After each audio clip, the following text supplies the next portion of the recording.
ہمارا اپنا مجلس ابنائے قدیم مدرسہ اسلامیہ کا 7واں عظیم الشان آل مالیگاؤں مسابقہ اذان پارہ ام و سورہ یاسین و سورہ ملک حفظ مات تجوید مورخہ 28 ستمبر کو ہونے جا رہا ہے۔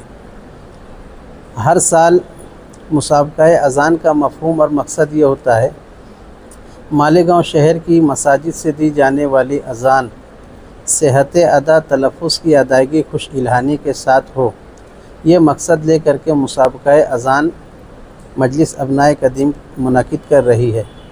اسی کے ساتھ پارہ ام، سورہ یاسین، سورہ ملک، ہر سال سورتوں کا کمی زیادتی ہم لوگ کرتے ہیں تاکہ ہمارے مکاتب کے بچوں کو ازبر یاد ہو جائے۔ کل کا ہمارا جو پروگرام ہونے والا ہے، اس پروگرام میں ہمارے مالیگاؤں کے قاری جلیس الرحمن ملی صاحب کی ایک کتاب گلشن خطابت جو نیا ایڈیشن ہے، اس کا بھی کل اجرا ہوگا انشاءاللہ۔ پہلی فرح کی ہم لوگوں کی صدارت ہوگی جو مسابقہ اذان ہوگی، اس میں ڈاکٹر انصاری محمد رمضان مکی سر۔ فرح ثانی کی جو صدارت ہے ہمارے مولانا عطاء اللہ کفلتوی جو جامعہ انعام العلوم کے ناظم اعلیٰ ہے، اور جس میں کل کے جو پروگرام میں تقریباً 50 کے قریب مکاتب قرآنیہ کے طلبہ مالیگاؤں سے شریک ہو رہے ہیں۔ یہ ہم لوگوں کا ایک مختصر سی پروگرام جو میں آپ لوگوں کے سامنے پیش کیا ہوں۔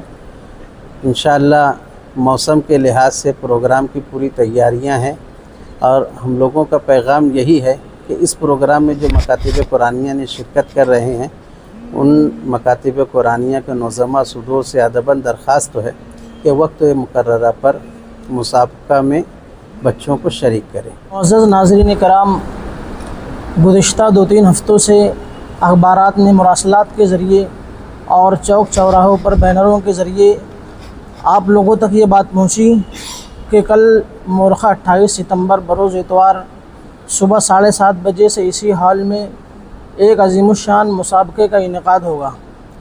اس مسابقے میں فرح اذان کی فرح اور اذان کے مسابقے کا مقصد یہ ہے کہ گزشتہ چند سالوں پہلے ہمارے شہر میں یہ مزاج بنا ہوا تھا کہ اذان دینے کی جو خدمت ہے، مؤذن کا جو کام ہے، یہ صرف بڑی عمر کے لوگ اور عمر دراز افراد ہی اس خدمت کو انجام دیا کرتے تھے۔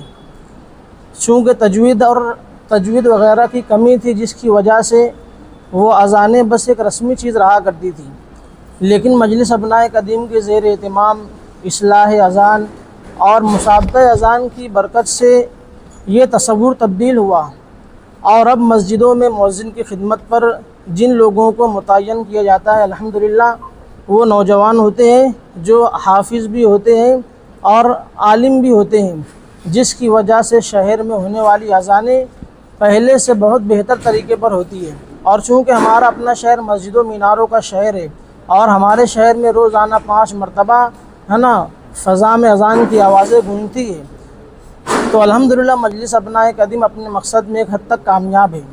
گزشتہ 7 سالوں سے مسلسل یہ مسابقہ ہو رہا ہے۔ اس سال اذان کے مسابقے میں ہم نے ایک نئی چیز کا اضافہ کیا ہے کہ اذان تو سبھی کو معلوم ہے، لیکن اذان کا پس منظر کیا ہے، ہماری شریعت میں اذان کی شروعات اور اذان کا آغاز کس طریقے سے ہوا، اذان کا ہماری شریعت میں کیا مقام ہے، اس طریقے سے ہم نے چھوٹے چھوٹے 20 سوالات کا اضافہ کیا، اور عوام کے سامنے ان سوالات کو پیش کرنے کا مقصد یہ ہے کہ مکاتب کے طلبہ اور مساہمین تو ان سوالوں کو یاد کریں گے ہی، عوام الناس کو بھی چاہیے کہ اذان کے متعلق ان 20 سوالوں کے جو جوابات ہیں اس کو سنیں، اس کو پڑھیں اور اپنی دینی معلومات میں اضافہ کریں۔ یہ سوال و جواب مختصر ہے، لیکن اذان کے متعلق بہت بنیادی معلومات ہیں۔ مثال کے طور پر میں وہ سوالات آپ لوگوں کے سامنے پیش کر رہا ہوں۔ مثال کے طور پر پہلا سوال ہے، اذان کی شروعات کب سے ہوئی؟ جواب، سن 1 ہجری میں۔ اسی طریقے سے بچوں کی پیدائش کے وقت و کان میں اذان دی جاتی ہے، تو شریعت میں اس کی کیا حیثیت ہے؟ تو پیدائش کے وقت بچے کے کان میں اذان دینا یہ ایک سنت عمل ہے۔ اسی طریقے سے فرض نماز کے لیے اذان دی جاتی ہے تو اس کا کیا حکم ہے؟ تو جواب ہے کہ فرض نماز کے لیے اذان کہنا سنت ہے، جمعہ کے دن پہلی اذان ہوتی ہے تو اس اذان کا کیا حکم ہے؟ جواب کہ پہلی اذان بھی سنت ہے۔ اسی طریقے سے داڑھی مڈانے والے شخص کا اذان کہنا کیسا ہے؟ جواب ایسے شخص کا اذان کہنا مکروہ ہے۔ اسلام کے پہلے مؤذن کون تھے؟ جواب ہے حضرت بلال رضی اللہ عنہ۔ امام ابو حنیفہ رحمۃ اللہ علیہ کے نزدیک اذان کے کلمات کتنا ہے؟ جواب ہے 15 ہے، فجر کی نماز میں 17 ہے۔ حضور صلی اللہ علیہ وسلم کے زمانے میں مسجد حرام کے مؤذن کون تھے؟ جواب حضرت ابو محذورہ رضی اللہ عنہ۔ حضور صلی اللہ علیہ وسلم کے زمانے میں مسجد نبوی کے مؤذن کون تھے؟ جواب حضرت بلال رضی اللہ عنہ۔ نابالغ بچے کا اذان کہنا کیسا ہے؟ جواب ایسا نابالغ جو اذان کے الفاظ کو صحیح طور پر ادا کر سکتا ہو تو ایسے نابالغ بچے کا اذان دینا درست ہے۔ حضور صلی اللہ علیہ وسلم کے زمانے میں مسجد قباء کے مؤذن کون تھے؟ جواب حضرت سعد القراظ رضی اللہ عنہ۔ اذان کا جواب دینا کیسا ہے؟ جواب مستحب ہے۔ اذان میں حی علی الصلاۃ کے جواب میں کیا کہنا چاہیے؟ جواب لا حول ولا قوت الا باللہ کہنا چاہیے۔ اسی طریقے سے فجر کی اذان میں الصلاۃ خیر من النوم کے جواب میں کیا کہنا چاہیے؟ جواب صدقت و بررت۔ اقامت میں قد قامت الصلاۃ کے جواب میں کیا کہنا چاہیے؟ جواب اقامہ اللہ و ادامہ۔ اذان دینے کی کیا فضیلت ہے؟ جواب اذان دینے والے کی اذان پر جتنے لوگ نماز پڑھنے کے لیے آئیں گے ان سب کی نماز کے برابر اذان دینے والے کو ثواب ملے گا۔ اذان کا جواب دینے کی کیا فضیلت ہے؟ جواب صدق کے دل سے اذان کا جواب دینے والا جنت میں داخل ہوگا۔ کتنے سال تک اذان دینے پر جنت کی بشارت ہے؟ جواب 12 سال تک۔ میدان محشر میں مؤذنین کا کیا مقام ہوگا؟ جواب مؤذنین کی گردن سب سے اونچی رہے گی، یعنی ان کا مقام اور مرتبہ بلند ہوگا۔ آخری سوال ہے اذان کے بعد کون سی دعا پڑھنی چاہیے؟ تو مشہور دعا جو اللہم رب هذه الدعوۃ التامہ والصلاۃ القائمہ آت محمدا الوسیلۃ والفضیلہ وابعثہ مقاما محمودا الذی وعدتہ انک لا تخلف المیعاد۔ تو یہ اذان کے متعلق 20 سوالات تھے۔ ناظرین سے گزارش ہے کہ ان سوالات کو سنیں اور اذان کے متعلق اپنی دینی معلومات میں اضافہ کریں۔ بسم اللہ الرحمن الرحیم۔ محترم ناظرین کرام، ہماری مجلس ابنائے قدیم مدرسہ اسلامیہ کو الحمدللہ 12 سال سے زائد عرصہ ہو رہا ہے، اور مجلس ابنائے قدیم اپنے قیام سے لے کر اب تک بے شمار پروگرام کرتی چلی آئی ہے، اور اس میں خاص طور سے دینی اعتبار سے کہیں پر کسی حافظ قرآن کا اعزاز ہو، کسی عالم دین کا اعزاز ہو، یا کم مدت کے اندر کسی بچے نے حفظ قرآن مکمل کیا ہو تو وہاں پہنچ کر ان بچوں کی بچیوں کی حوصلہ افزائی کرتا چلا آ رہا ہے۔ اور الحمدللہ سب سے بڑا کام اس مجلس ابنائے قدیم کے ذریعے سے یہ ہوا کہ گزشتہ دنوں مدرسہ اسلامیہ کے جتنے فضلاء، چاہے وہ علماء ہوں، حفاظ ہوں، قراء ہوں، یا 5 سالہ نصاب کی تکمیل کرنے والے طلبہ ہوں، الحمدللہ سب کو یکجا کرنے کی سعادتیں ہمارے مجلس ابنائے قدیم کے موجودہ صدر مولانا سفیان احمد جمالی صاحب ادام اللہ فیوزہم، ان کی کہنا چاہیے کہ زیر سرپرستی کا ہو یا ان کی زیر نگرانی کا ہو، یہ مجلس اپنے کاموں کے اندر رواں دواں ہے اور کام بہت تیزی سے آگے چل رہا ہے۔ اللہ تعالیٰ مولانا کی عمروں میں، اور ہمارے جتنے ساتھی ہیں اس تنظیم سے جو وابستہ ہیں، جو ایکٹیو ممبر ہیں، وہ سب کے سب بہت قابل مبارکباد ہیں۔ انہی ساتھیوں کے ذریعے سے ہر سال ایک بڑا کام مستقل مزاجی کے ساتھ ہمارے اس انجمن، اس مجلس ابنائے قدیم کے ذریعے سے آل مالیگاؤں مسابقہ اذان اور مسابقہ حفظ پارہ اور اسی طریقے سے اس کے اندر جو صورتیں ہیں جو حفظ کرنے سے پہلے بچوں کو یاد کرائی جاتی ہیں، ان صورتوں کو باضابطہ چھوٹے چھوٹے بچوں کو، نونہالان قوم و ملت کے بچوں کو یاد کرایا جاتا ہے، تاکہ وہ اگلی سیڑھی جو ناظرہ مکمل ہونے کے بعد حفظ کی طرف بڑھیں۔